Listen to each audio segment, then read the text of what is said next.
काही मुद्दे जर का लोकांसमोर सातत्याने गेले तर आपल्याला फार वेगाने बदल झालेला दिसेल असं मला वाटतं. बाळासाहेबांसोबत सुद्धा आपल्याला फार काम करता आलं, म्हणजे त्यांच्या काही आठवणी आहेत का की ज्या म्हणजे ह्या जडणघडणीमधल्या?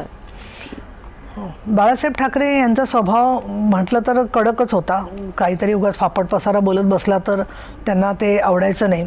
परंतु जेव्हा ते भेटायला वेळ द्यायचे त्यावेळेला ते आस्थेने विचारायचे की तू कुठे जाऊन आलीस, काय काम करतेस. त्याचबरोबर एखाद्या ठिकाणी सांगितलं असेल की असा असा अत्याचार झालेला आहे तर त्याच्या संदर्भात सुद्धा ते ठामपणाने भूमिका घेत होते.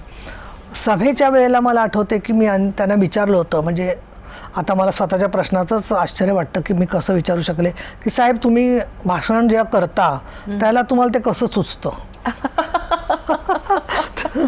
त्यावेळेला मला साहेब म्हणाले की असे आई जगदंबेची नमस्कार करतो आणि लोक बघितल्यावरती मला जे सुचेल ते मी बोलतो आणि प्रत्येक मैदानाचं वेगवेगळं व्यक्तिमत्व असतं. मी शिवतीर्थावर वेगळं बोलतो, ठाण्यात मी गेलं तर वेगळं बोलतो, परभणीला मी वेगळं बोलतो, अमरावतीला मी वेगळं बोलतो. प्रत्येक ठिकाणी गेल्यावरती मला तिथल्या लोकांशी माझा संवाद जुळतो आणि मी बोलतो.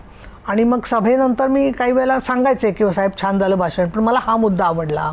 तर काही वेळेला साहेब म्हणायचे मी काय तुझ्या दृष्टीने काय आक्षेपार्ह बोललो नाही ना. तुम्ही अक्षरशः साहेबांना नमस्कार करायचे साहेबांचं. आणि खूप साहेबांनी म्हणजे सांभाळून घेतलं मला अनेक बाबतीमध्ये. उद्धव साहेबांनी सांभाळून घेतलं. त्याच्यानंतर आता एकनाथ शिंदे आहेत, तेही प्रत्येक बाबतीमध्ये समजून घेतात.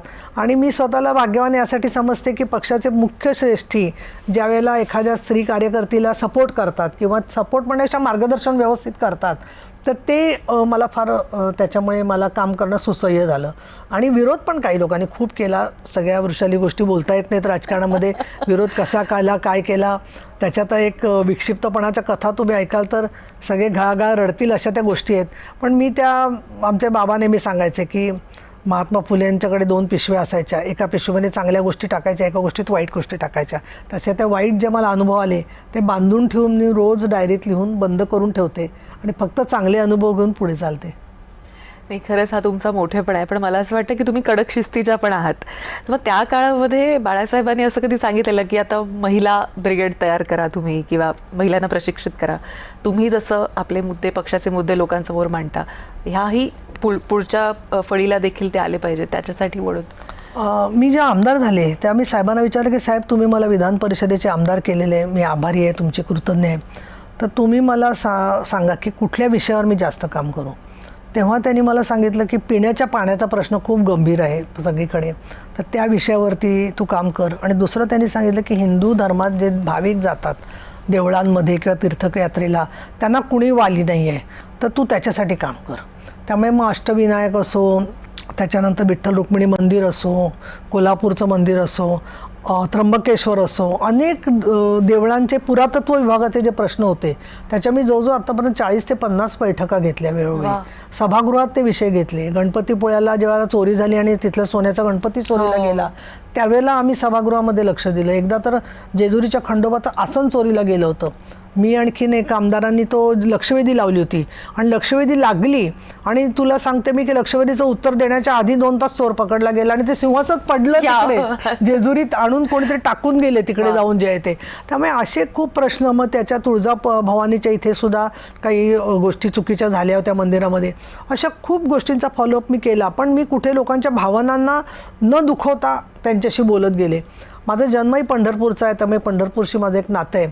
आणि त्यामुळे बाळासाहेबांनी मला अजून एक गोष्ट विचारली, ते तुमच्यासमोर सांगायला मला काही हरकत नाही, की तुला असं काय वाटतं की ज्याच्यामुळे तुला आमदार झालं तर सोपं होईल काम असं वाटतं.